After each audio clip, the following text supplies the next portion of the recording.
Hey, Hound Dogs, I'm David Hankins, And I'm Paul and Hankins. welcome to On the Air with Power Squared, a weekly look behind the scenes, what we hope will be everyone's favorite comic book, Power Squared. We have a guest we've had on her before. It's Julia Canon, the colorist of Power Squared. Hi, Hello. Julia. Hello. How's it going? I'm pretty good. How about you guys? That's okay. It's kind of hectic today, but Yeah, same. yeah. So you've been with us since February. We realize you've Yeah. done 4 issues. Yeah, time really does fly. I'm just like realize I'm like, oh shoot, I've been just feels like last month I just started the like issue 13 Yeah, and now we're like issue 16. So I'm yeah. like, oh And I'm sorry that nothing you've done's really been published yet. But yeah, oh, you're good. Like, we're, I get the gist of like how public, like not entirely, but I'm like, okay, like there's like a method to it. So I'm like, makes sense. well, it's just well, we're trying to figure out all that stuff still. I'm afraid. Yeah. So you've worked on 4 issues: Mhm. the Imposter Part 1 and 2, and How They Met, and working on Mocha and Raven, right? Yeah. Yeah, those are the 4. Yeah. Part 1. So do you have a favorite issue you've worked on? Um, Not entirely so far. Like, yeah, I don't really have a favorite so far. I've just been like enjoying like the process of just like coloring it, but also just like watching what happens next. Cause like after I like read issue 7, and like you were giving me the stuff I needed, Uh huh. I'm just like, oh, I gotta know what happens. So I've just been enjoying the process then. Well, that's good. At least you want to know what happens. Instead of like, Yeah, oh, what the hell is going on? Who cares? So, that and also that instance of I'm reading and I'm just like, why is like this certain character kind of an idiot? But I'm just gonna go with it. who do you think is an idiot? I'm just curious. Marty. Like not even. And how is he an idiot? I have a bias for Mocha. Let's just say that. I see. I see. Okay. So yeah, he's kind well. Anyway, things happen. Yeah, Trust me. making jokes aside, I'm just like, eh. Yeah. So, But yeah, like it's like it's pretty like what's the word? I guess gnarly. Like it's I've been with you guys since February. I guess also since quarantine, it still feels like March. So it's like yeah, it's yeah, a weird feeling. yeah. It's weird. I mean, you're really close by, and I've never actually met you, so it's kind of weird. Yeah, yeah. It's like you're down the road, but also not. So it's like, huh? Yeah. Yeah, Yeah. it's kind of weird. Well, so when this is over, we'll have to all get together. Heck yeah. And if we ever do a signing, I want to bring you along because, Oh, okay. well, no, you're bubbly and all that kind of stuff. We're working on. So Get anyway, to know me for like another year, and then try saying that again. okay, well, Oh no. all right. Like if anyone in chat who knows me, don't say anything, please. What should we be worried about? Uh, I don't know. If you ever play Among Us with me, you'll see. That probably won't happen for me, but Yeah, so I'm yeah, just gonna butcher that every time. Just gonna say that. you have your own Twitch channel, and you Yeah, color and you play video games, right? yeah, that's right. Okay.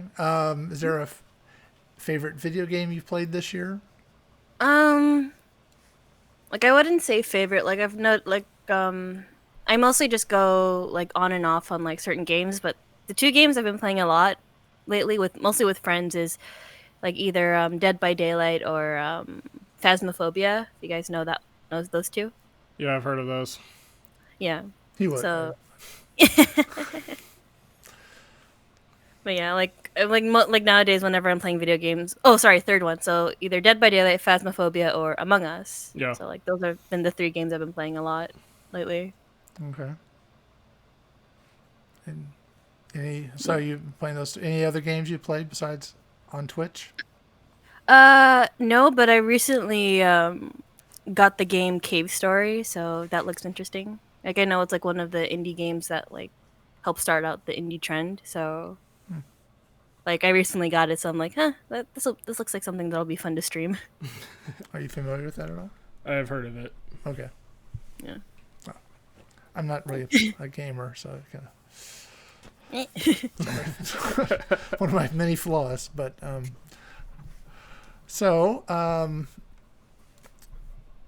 we keeping you up? No, it's just, I'm kidding. So, anything, you have any questions you've ever wanted to ask us about Power Square? Like, yeah, like, well, I guess like with any like series, like what made like what inspired you guys to make like Power Squared, at least like the story in particular? Well, one inspiration was Jar and I watched and read a lot of stuff growing up, and we noticed that twins most often were used as like gimmick characters or one-offs. So we wanted to bring twins more into the spotlight. Oh, okay. And there have been series that have had twin main characters, but more often than not, it's fraternal twins. And I mean, you do have like Zach and Cody, but that's kind of the only identical twin thing I can think of off the top of my head. Yeah, but they're like little pranksters more than anything. Yeah, that's true. But yeah. And the superhero angle was, or superpowers angle was, they're just really into that kind of thing. Same that's fair. with the Japanese folklore. Yeah, like I noticed a lot, like with especially like with the whole yokai thing. I'm like, someone here is the otaku of the family. Nothing wrong with it. I'm just like I was like noticing a trend. I'm like, huh. But yeah, like I noticed it like especially when I first started reading the first issue when you guys started like mentioning like Death Note, One Piece. I'm like, oh. Yeah. Like, oh, we're going down this route. Like nothing bad with it. I just like this like little things I notice. Right. I think we're trying to, in some ways, tone down overt references to things. Yeah. But still have the influence, I guess. Yeah. It's like the thing of like have it dated but not like too dated. Yeah. I think that's the thing. Yeah. Yeah. Yeah. It's good if a story is more timeless. Like you're still able to get the reference, like in terms of like, oh, they're talking about this show. Yeah. Oh yeah, One Piece would One Punch Man would definitely kick ass. But yeah, it's like I've noticed like little tidbits, like little things like that before. I was like, it was like pretty cool, like Yeah. because like especially like with like indie comics like this, like yeah, they'll have like little snippets of anime nowadays, but like I hardly would ever notice it sometimes. So this is the first time I've ever like really noticed like the references. Like, oh, I know this reference. But yeah, I can't really think of any other questions like really on the spot. But like that's fine. that was like one of the few things like because I always like hearing like, oh, what inspiration like did you guys have like to make this comic or stuff like that. Right. Yeah, like it's pretty interesting hearing like the stories of like how it came to be and stuff like that. And then I mostly did a future issue that was more of a one shot, and with that I wanted to lean a little more into the manga influence, at least in terms of like creative panel layouts. Yeah, I've noticed that too, like because I notice a lot with like Marvel and stuff, they always stick it strictly in the panel. So Yeah. like when I notice you guys working together, like to have like some of the characters outward or just have more, I guess, dynamic into the pages. Yeah. Like that's where I started noticing, like, oh, okay, like that was something like a little different I've been seeing, like, because like I don't really read a lot of like, I guess more like Marvel or stuff like here. Yeah. For the most part. So, but also like I notice like little things like that. Like it's pretty cool. Yeah. Manga is really good at like exaggeration. Mm-hmm. like exaggerated expressions or exaggerated poses and Yeah. action. Yeah, I've noticed, like, I talked with Rachel about this the other day when I was streaming. I'm like, Rachel, like, you have, like, some of the panels you draw have, like, extreme meme potential.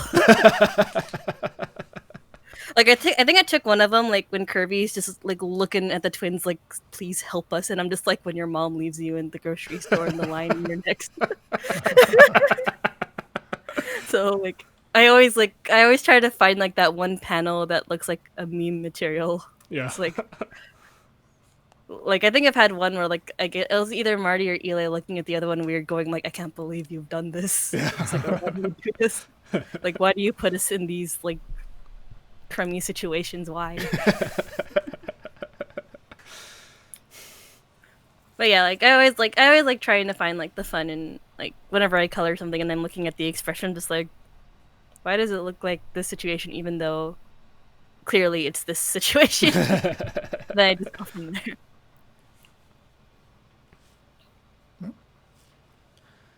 You have So anything? Chris, Listening on. All right. I don't know if we've asked you this before, but do you have any influences when it comes to coloring, or is well, it just your own thing?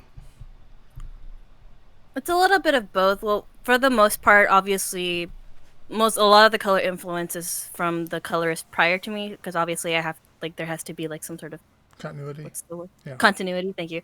So there's like, but then the rest is just more of like either new scenes that are fair game, or obviously the characters.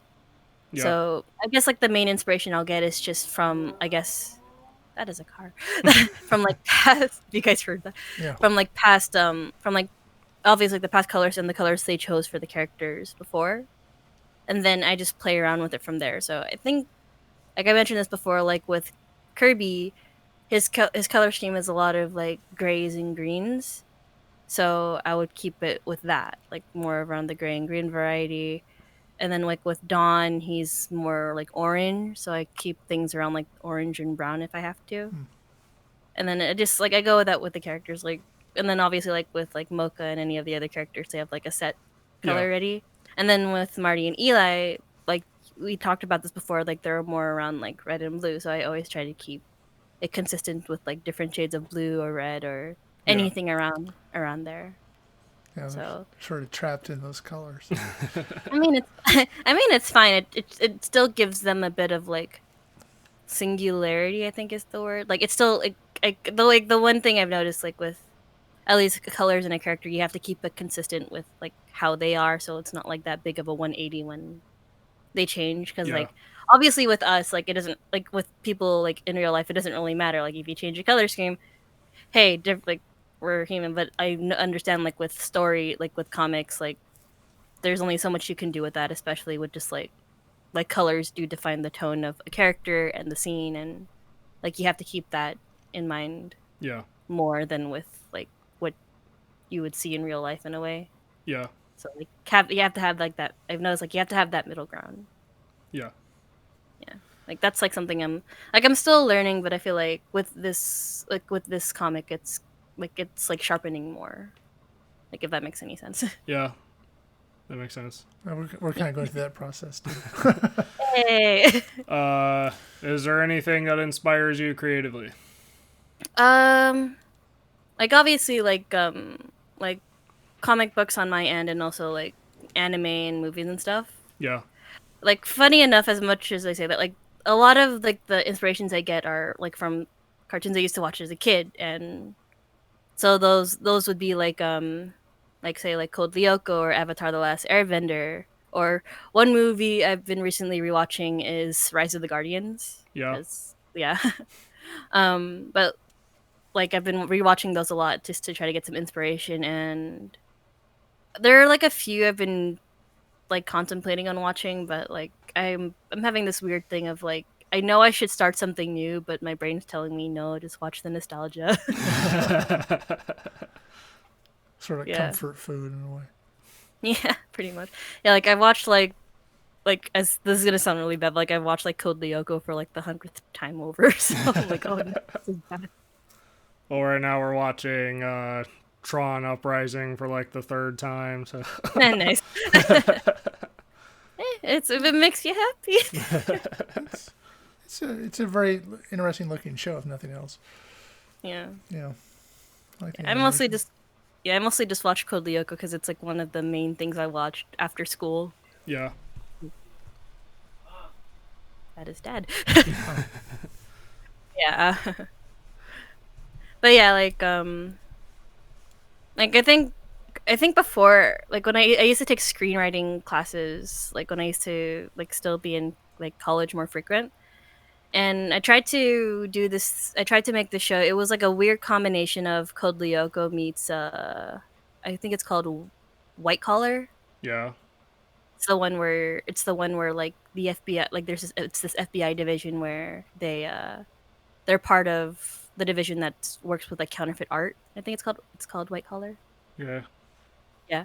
So I tried to make something with a combination of that with Code Lyoko, and it worked, but also it didn't because, like, obviously, when working on a script, especially in a class, you have a deadline. yeah, So it was fun doing research for that. So it was interesting also, like just trying to like use that inspiration to try to make something of your own without completely like duping yeah, other stuff.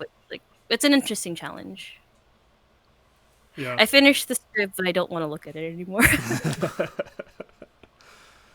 I don't even know where it is anymore. That's how bad it is. But Like yeah. I was this year, I applied for a couple of writing programs, and I didn't get into either of them. But it's good to try anyway.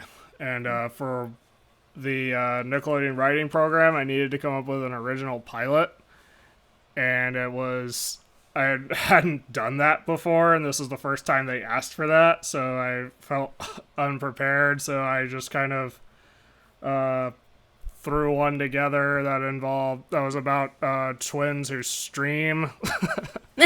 It works. Yeah, it could have been way better, but for like 3 months or whatever, I think it turned out okay. Oh no. I mean, something came out of it, so that's still a good thing. Yeah, it's good that I finished something like that. Yeah. On a deadline. Yeah, Yeah. finishing something is the first step. Yeah. That's like something I definitely have to work on with me because like I have like a bunch of like little side projects that I want to work on, but obviously just like motivation and just like I guess those parts of the creative process are just like should I or shouldn't I? And then like I know in reality I probably should, but Yeah, then it's just a caboodle of just anxiety. Oh, gosh. But yeah. Yeah, I feel like especially like trying to start something is like one of the hardest things you can do. So like but like I feel like once you get the ball rolling, it just gets a little bit easier every time. Like not entirely, but it gets like you're more aware of the process than when you were before, so that helps. yeah, Like that actually happened a lot like in the beginning like when I first started. So like when you like if anyone's watching, so when I first started like I got like a little test, so this is before like I got the guide or everything out. Like basically they're just like here's a test, have fun. I'm like okay, so I tried it, and then like when I submitted it I thought it was like, to be honest, I thought it was like garbage. And then when you guys gave me like said like oh you've been selected as the colorist, I'm just like holy credit, actually like my process like holy credit actually worked. And then the moment I did you that's when you guys gave me like the guide on how like the colorist did it prior. And then like even with the guide it was just a weird thing of like okay how many layers should I do this, should I do it in these groups, and it was just like a weird process. So like each like I feel like each page or each issue I end up going through a different process. So what you saw before, like when I did the coloring before, when I did everything in folders, it's a complete different process now from what I did before, which is like I want to say like at least 2 times easier than what I did prior. yeah, So it's like it's just like it's like a weird process of like okay, like looking back on it, I really did a lot of like over convoluted stuff to try to get something right. And then the more I learned, and then the more I did things, like holy crap, I wish I knew this information when I started. But then I also know if I didn't start off with this job, I probably wouldn't be knowing this information anyway. So Yeah. it's a weird like feeling of, well, if I didn't have this experience, I wouldn't be getting this new knowledge. So Yeah. So you didn't think you did well on the test we gave you? I think, well, like I have like slight test anxiety, so that was part of it. But also like I think it's just like a weird artist thing of we hate everything we do, even though like in reality it's probably pretty good. Yeah. Yeah. I think I heard Rachel on the podcast prior. We just look at our work and we're just like, I hate it. But in reality, they're just like, no, it's really good. I'm just like, no, you guys are lying. I had that with a friend. Like I just finished a commission with, like I gave it to him. He's like, thank you, I love it so much. Me, you're lying. You're just saying that to your friends, you're lying. But in reality, it was probably pretty good. Yeah. Like I think with any artist, whether if you're like a writer or like an illustrator or something, we all have that single pain of like, I finished this, but I don't know, Chief. I don't know. Well, we're all our own biggest critic. Yeah, pretty much. I think that's why it's also hard for me to post my work, but that's a different scenario. But like I feel like no matter where you are, it's just it's a process of also just accepting. Yeah, your work is also good enough. Like it's like you said, like we're our own worst critique, so it's like just just like accept if people like it. If they like it, they like it. If not, most likely they're gonna tell you. Yeah. So- Well, we haven't really criticized much of what you've turned in, I don't think. Like the only thing you've really said is like just like minor mistakes, like say if I missed a splotch, like I missed a color here, which like it's actually very noticeable. Like okay, that's fair. Yeah, here you go. Yeah. I know we Yeah, had 'cause- the issue with the Oh, like with the effect with like Yeah, the power. yeah, that one was like, to be honest, that one was like one of the hardest in the beginning because that was before I found out a little trick where you can just literally take out all of the like white on the page, which I wish I had in I wish I had that knowledge in issue 13 because I think I showed you what I did before is like I would have to select the white and then erase it and then try to clean it up and then try to make it look pretty. And now all I have to do is just click a button and all the white's gone and I'm just like, are you kidding me? I wish I had this info when I started. What the heck? But like I said, it's a process of just learning and then messing up and then learning and then hoping to God it's okay. But yeah, like this job is like it's helped me a lot, especially with learning Clip Studio, which is the program that I use, and it's like it's basically like it's having me go in like further into the program, like what it can actually do instead of just me making things harder for myself. It's a learning process. Yeah, as is life. Yes. Sad to say, it is.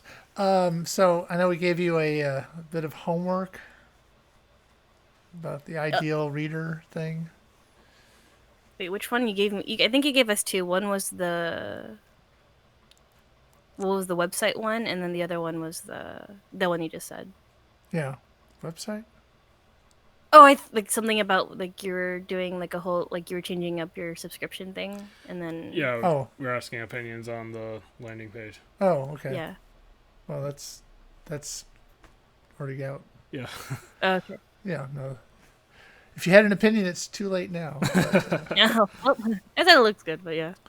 well, we're just trying to make it a little more, academic and stuff. We're thinking about trying to do one of these OAPSs about talk about the ideal reader for the comic book.